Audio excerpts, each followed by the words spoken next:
Oigan, vean, les voy a mostrar algunas fuentes de la noticia con la que amanece hoy Estados Unidos y Trump, que se estrelló contra el mercado, que ya ni siquiera vio venir este golpe. La Reserva Federal le dio un frenón brutal a Donald Trump en la cara mientras la economía estadounidense se va por el caño.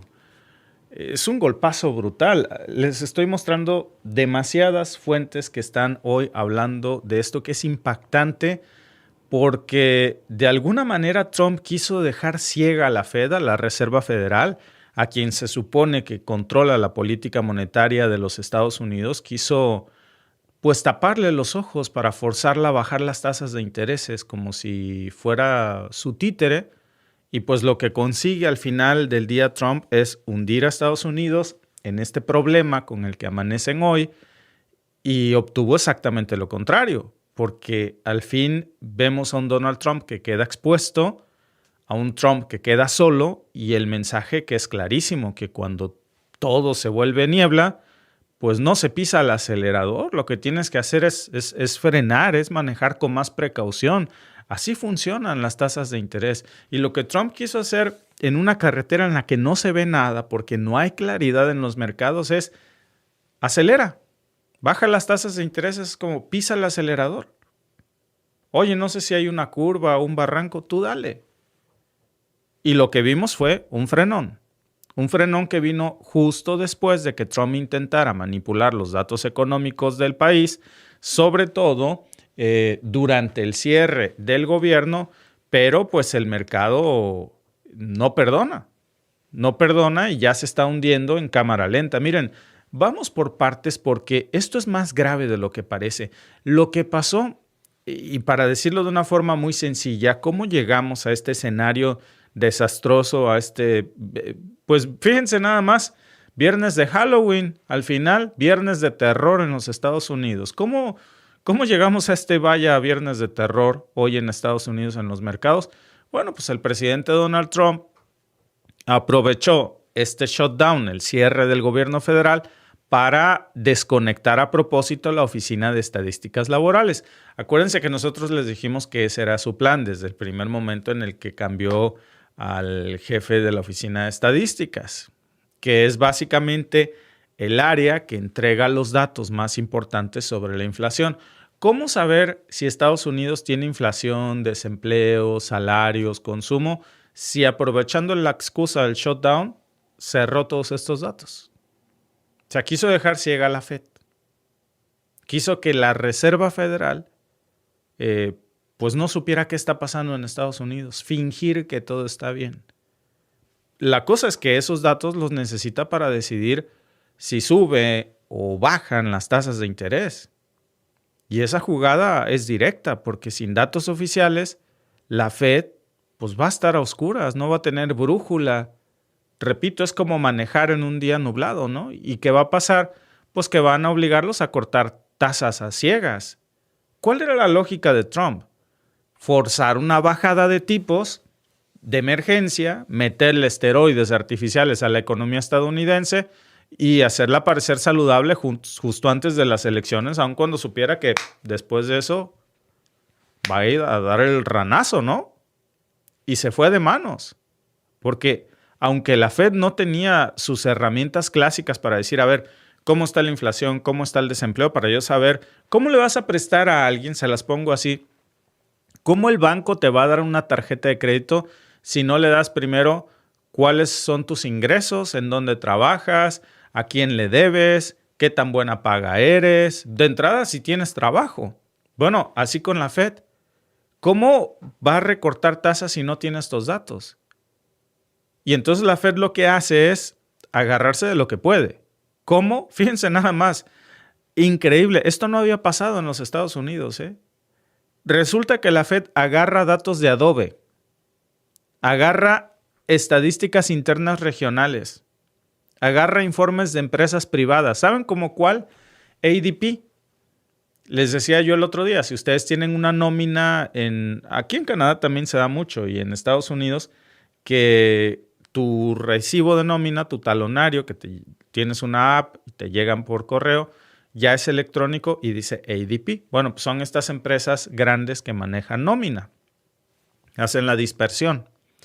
Y entonces ellos saben, por ejemplo, es muy sencillo, si antes manejaban, no sé, 4 millones de nóminas y ahora solo manejan 2.8 millones de nóminas, ¿qué quiere decir?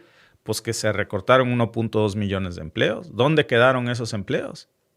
Se agarraron de encuestas precisamente a cadenas de suministros y bueno, con todo ese rompecabezas incompleto, pues igual la Fed concluye, a ver, estamos metidos en un broncón. La economía estadounidense está mucho más frágil de lo que Trump dice. O sea, pensábamos que la economía de los Estados Unidos estaba mal. Según los datos de los que pudo agarrarse la Fed, está peor. Y el dato que lo deja completamente desnudo es este. La tasa de interés interbancaria, que cuando, fíjense, por ponerles un ejemplo, que Biden, que las cosas iban mal, pues ahora están peor. Porque cuando Biden estaba al mando, esas tasas estaban cerca del 5.3%, la tasa de interés cambiaria. ¿Saben a cómo está ahora? A 3.75 y a 3.9. O sea, las tasas están por el suelo.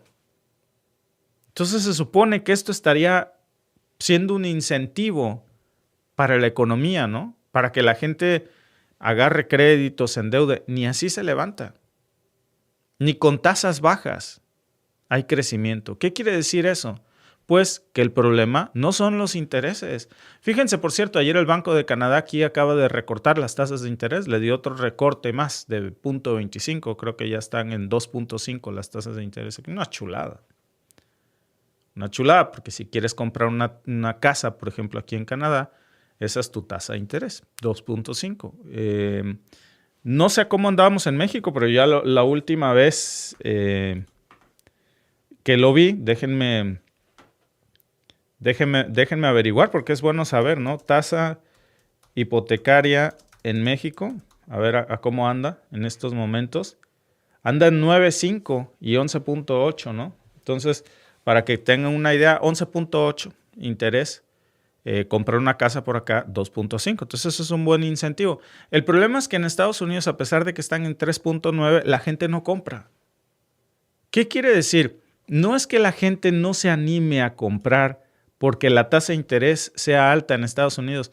La gente no se anima a comprar porque no tiene trabajo, porque el gobierno tiene sin pagarle ya 31 días con hoy, porque muchos se quedaron desempleados y no encuentran otra cosa. Entonces, ¿cómo vas a gastar si no tienes dinero? Ni aunque sea fiado. Entonces, el problema es fiscal, es político. Y el resultado directo de las decisiones de Donald Trump ahí está, que es un verdadero desastre que, repito, hoy le está reventando en la cara. Bueno, fuera que a Trump, el problema es que a todos los estadounidenses, y ahí lo están viendo ustedes, el motor del carro simplemente no arranca porque Trump lo inundó. La votación del Comité Federal de Mercado Abierto, pues fue clara, fíjense. Datos que sacamos de Reuters que dicen que la votación fue de 10 a favor, 2 en contra. Entre los que apoyaron el recorte también se reporta que hay hasta aliados de Trump, como Michelle Baumann, Christopher Waller, incluso Kate Mirren, que eran incondicionales de Trump allá dentro de la Fed, y que Trump quería que se recortaran las tasas y que dijeron, ¿cómo las vamos a recortar si el país está prácticamente quebrado? Si no hay empleo, si la inflación está terrible. Estas personas venían directamente del Consejo de Asesores Económicos de la Casa Blanca. Y ahora que están en la Fed dicen, pues es que, ¿se acuerdan ustedes saben de qué me estaba yo acordando cuando leí esta nota? Y estos personeros de Trump que hoy están en la Fed y hasta ellos dicen, no, hombre, pues ¿cómo crees, no? Cuando Juan Vargas en La Ley de Herodes, no sé si han visto esa película buenísima, llegan y llega Juan Vargas con el sacerdote y le dice pues, que está metido en un broncón, ¿no? Que la gente no lo quiere y le dice el sacerdote, pero ¿cómo no te van a odiar si eres un monstruo? Y así, o sea, la Fed quería un recorte todavía más agresivo, incluso de medio punto, lo que básicamente pues es una admisión desesperada. Desde dentro de la Casa Blanca saben que la cosa está mucho peor de lo que ellos están diciendo, que ya no hay manera de disfrazar este colapso, porque es una señal de que la bomba ya está activada. Nadie tiene cómo desactivarla ya, ese es el problema. Ni la Fed, ni Trump, ni nadie. Y aquí, amigos, es donde esto se va a poner más peligroso. Es un asunto geopolítico además, pero es una bomba de tiempo geopolítica porque mientras Trump está jugando con las palancas del poder como si fuera un niño jugando con un carrito, ¿no? Pues el resto del mundo está mirando porque las tasas de la Reserva Federal no nada más es una cosa de un tema doméstico. Esto afecta a todo el sistema financiero internacional. El dólar, pues acuérdense que nos guste o no, todavía es la moneda de referencia global.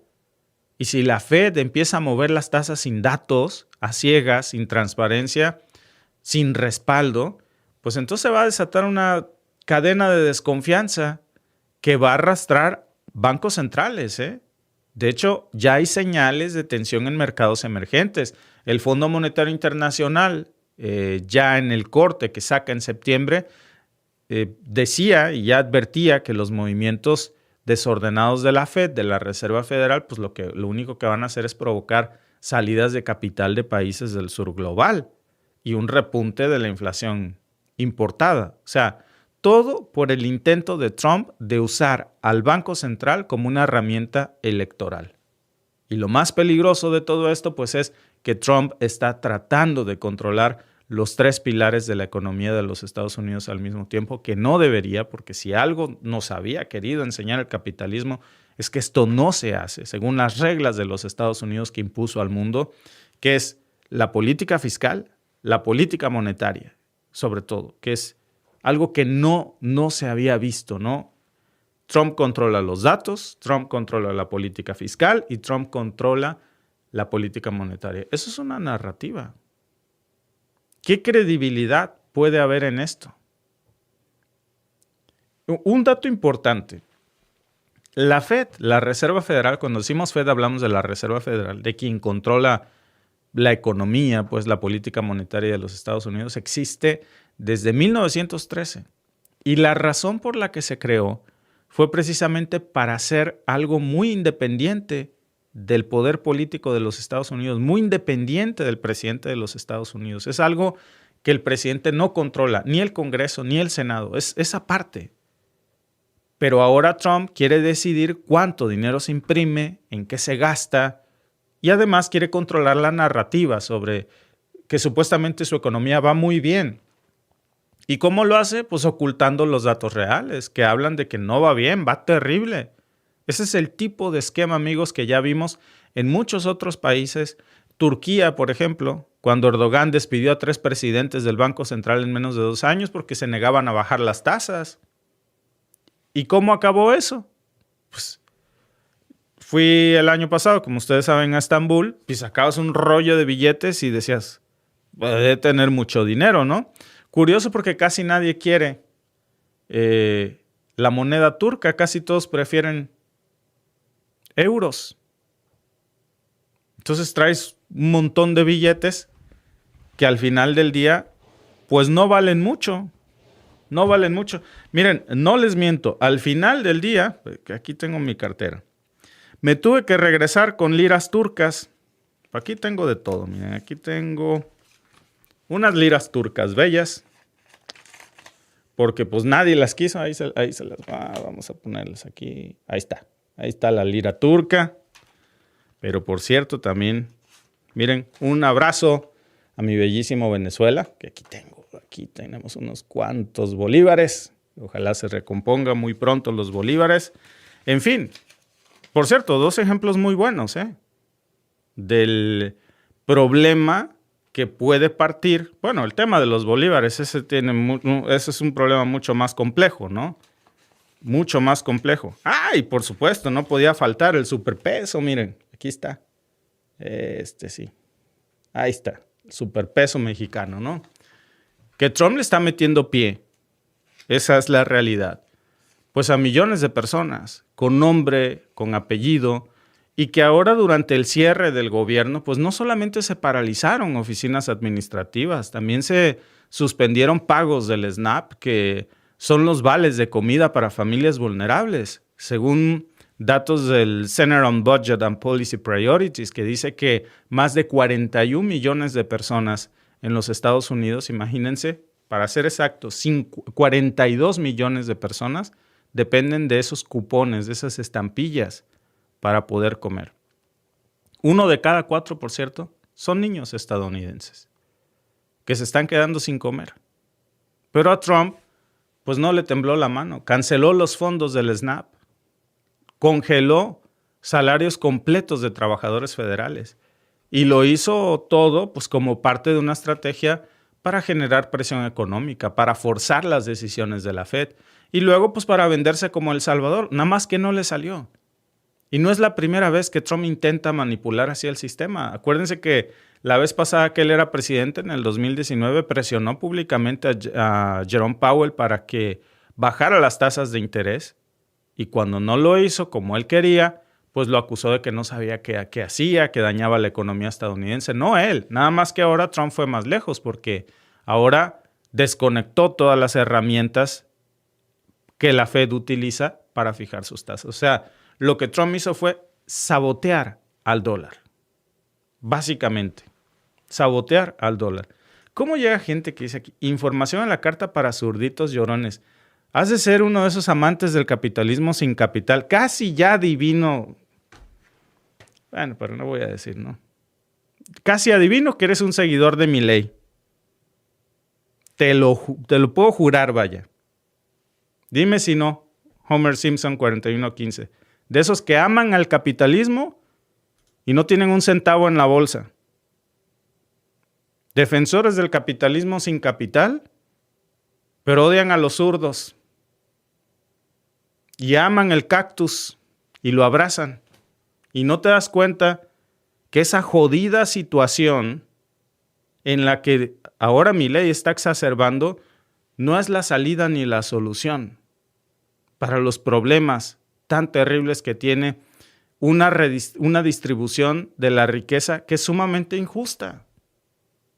Pero bueno, por cierto, estamos hablando de capitalismo y estamos hablando de un Donald Trump que va en contra del capitalismo, porque el libre comercio, el libre mercado, defender la independencia de los bancos centrales, esas son instituciones del capitalismo, no de lo que tú llamas izquierdas lloronas. Entonces, mi querido Homer Simpson 4115, te comportas como un zurdo, según lo que tú dices, según tu definición de zurdo, ¿no? O sea, en fin. ¿Y en qué momento se vuelve un insulto en esta vida, en este mundo, decirle a alguien zurdo cuando debería de ser prácticamente un halago, ¿eh? Digo, si ser de derecha es esto que Donald Trump está haciendo, saboteando su propio banco central, no, gracias, yo paso. El propio Jerome Powell dijo en una rueda de prensa que pues cuando estás manejando en la niebla, pues frenas, no aceleras. El ejemplo que yo les daba hace rato, ¿no? Esa es la realidad.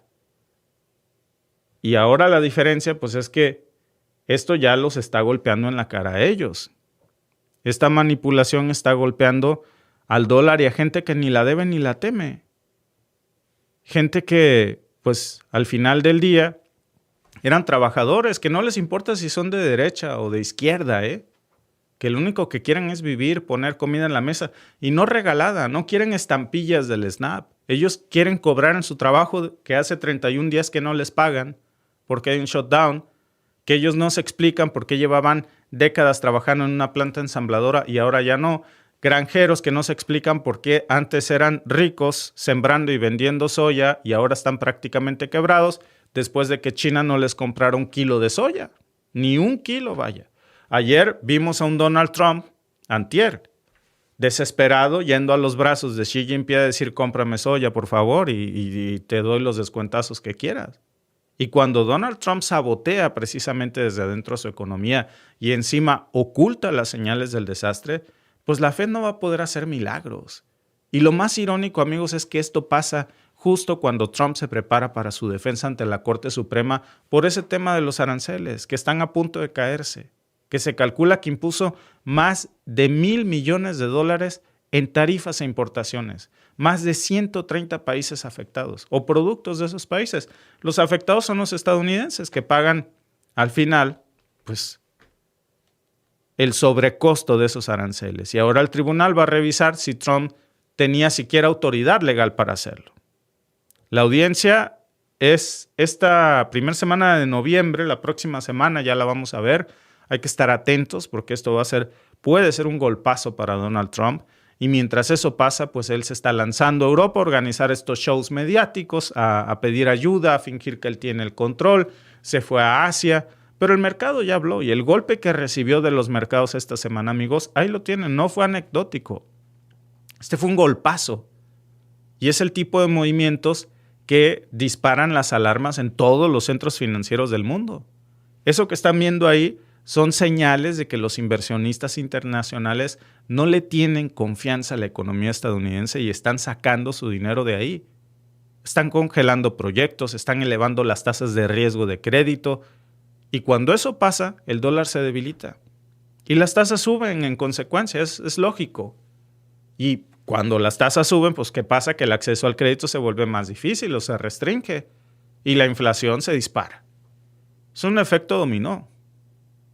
Y todo esto pues es consecuencia directa del caos político y económico que Trump ha generado con cada una de estas jugadas. Yo les decía que la vida y la economía es como un restaurante. Tú puedes comer todo lo que quieras. Pero antes de pararte de esa mesa, hay que pagar la cuenta. Y ahora ya le están pasando la cuenta a Donald Trump. Es una cuenta que se sentó a comer sin tener dinero para pagarla. La señal ahí está, la dio esta semana la Reserva Federal, que fue contundente. ¿Qué dijo? No vamos a acelerar en medio de la niebla, que ustedes mismos provocaron. Si quieren saber cómo se desarrolla esto, sobre todo el trancazo que puede que se le venga a Trump la próxima semana en la Corte Suprema, pues los invitamos a conectarse con nosotros. Dice nuestro amigo Sarubilius, Homero, que viva Ned Flanders, que es zurdo. Exactamente. Somos de izquierda, mucha honra. Digo, ¿en qué momento se volvió? Es que es gente que cree que ser de izquierda es ser comunista. La ignorancia prevalece, ¿no? Es gente que cree que ser de izquierda es estar en contra del capitalismo. No tiene nada que ver.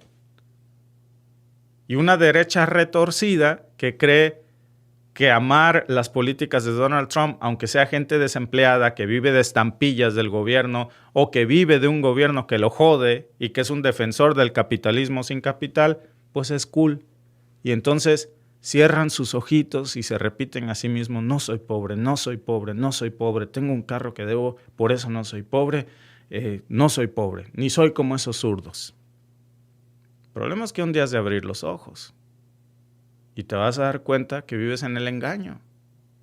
No eres Carlos Slim, no eres Elon Musk, ni de chiste eres uno de esos grandes millonarios como Jeff Bezos o como Donald Trump. Eres un pobre trabajador como yo, como todos los que estamos aquí, nada más que con la diferencia de que hay algunos que porque les dan un carro a crédito o una tarjeta, pues creen que son ricos. Y entonces ya se creen de derecha y de la élite millonaria, ¿no? Dice Carlos Palma, mi hermana vive en Estados Unidos y me comentó que la gente está con miedo e incertidumbre. Así es. Así es. Esas personas son víctimas de la humillación social, dice Edison Van Vege. Víctor, yo soy argentino y voté a Milei, pero me tuve que ir del país por el descalabro que hizo. Jugó con las ilusiones de muchos argentinos, ¿no? Jugó con la necesidad de cambio. Y te entiendo perfectamente, Pedro Poggio, porque, a ver, hoy hay mucha gente que dice que es de Morena. Incluso muchísimo priista, de rancio, recalcitrante, y hoy andan ahí con su credencial de Morena. Ejemplos me sobran. Y esos, por cierto, no son los que están haciendo la labor en la calle, no, esos son los que están en los puestazos, senadores, congresistas, o sea, diputados federales y locales, alguno que otro alcalde. Pero en algún momento, Porque Morena es un partido realmente nuevo. Nadie puede decir que era de Morena desde hace 20 años. Pues eso no es cierto. O 15. Eso es imposible. Morena es un partido nuevo. Y antes de eso, ¿qué opciones tenías? Luego el Frente Cardenista desapareció. Entonces, si querías sacar al PRI, pues la posibilidad de cambio era el PAN. Y muchísimas personas confiaron en el PAN, creyendo en sus ideales, en sus valores, hasta que llegaron y traicionaron los ideales que ellos mismos decían defender. Y ver en lo que hoy se ha convertido el PAN es una vergüenza. Y es un caso de estudio, por cierto, para que no le pase a Morena, porque el PAN se empezó a llenar, se convirtió en un nido de ratas, de todos los que salían huyendo del barco que se hundía del PRI. Y entonces, exgobernadores, exsecretarios de Estado, gente priistas recalcitrantes de viejo cuño, pues abandonaron la camisa del PRI y se fueron al PAN. Hundieron al PAN y ahora pues esos mismos tipos, lo más rancio de la política mexicana, están viendo cómo meterse a Morena. Hay de Morena si los acepta, a muchos ya los aceptó. El problema es que es como una manzana podrida que metes en la cesta. No, pues ahora tengo más manzanas, sí, pero te va a podrir al resto, así que hay que tener cuidado con eso. Y en el caso de Milei, pues era la necesidad de cambio. Pero ahora sí que el remedio salió más caro que la enfermedad. Dice Carlos, a Argentina lo jodió Macri, en vez de organizar la economía pide prestado, sí. Y bueno, todos han puesto su rayita, su granito de arena, ¿verdad? Yo me fui de España por lo mismo, dice Antonio Esteban, cada vez más ahogados, ahora vivo normal, viva Rusia, y perdonen si les molesta mis comentarios. Mira, oye, hay muchas personas de España que conozco que viven en Rusia, muy cierto lo del nido de ratas desgraciados. Así se comporta el PRI. El PRI se mimetiza, los priistas, mejor dicho. ¿Por qué? Porque los priistas son amigos del poder y del dinero, no de los partidos. Entonces ellos buscan quién está en el poder y con ese se van.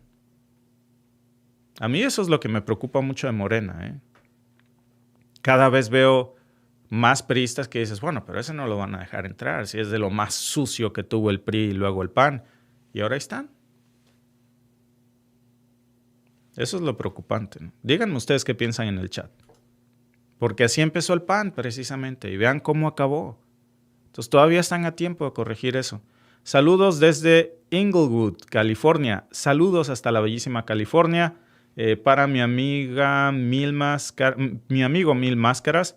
Bruno Munguía dice, en mi estado eso pasó, el proyecto se está yendo de parejas. Y luego el verdadero morenista que se la rifó, que nunca pidió un cargo, que creyó en ese proyecto sin pedir nada, sigue sin tener nada.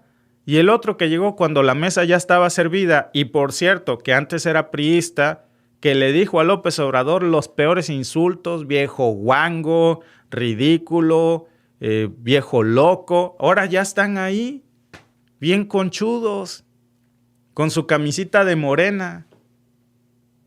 Vayan y pregúntenle si ya se les olvidó cuando le decían a López Obrador viejo guango, viejo loco. Y ahora, ay, López Obrador, lo amo. Y el morenista que se la rifó ahí. Eso fue lo mismo que pasó en el PAN.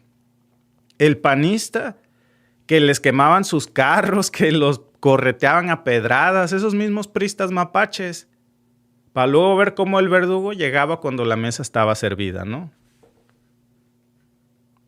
Así, ese fue el problema. Julio LX Mata dice que Dios lo bendiga, amigo, y a su gran familia informativa. Gracias por sus grandes análisis muy detallados. Murat, priista, ahí está, Javier LP, por decirlo un caso, ¿no? Murat se fue a Morena y lo más jodido es que Morena lo haya aceptado. De lo más rancio que tiene el PRI en Oaxaca. Y de Veracruz, ¿qué les cuento? Saludos, por cierto, hasta la bellísima, supongo que es Chalma, Veracruz. Hasta la bellísima Chalma, Veracruz. Saludos hasta Bolivia. Saludos a todos los que están conectados con nosotros aquí. Marco desde Acapulco. Y nos vemos en un momento con más información.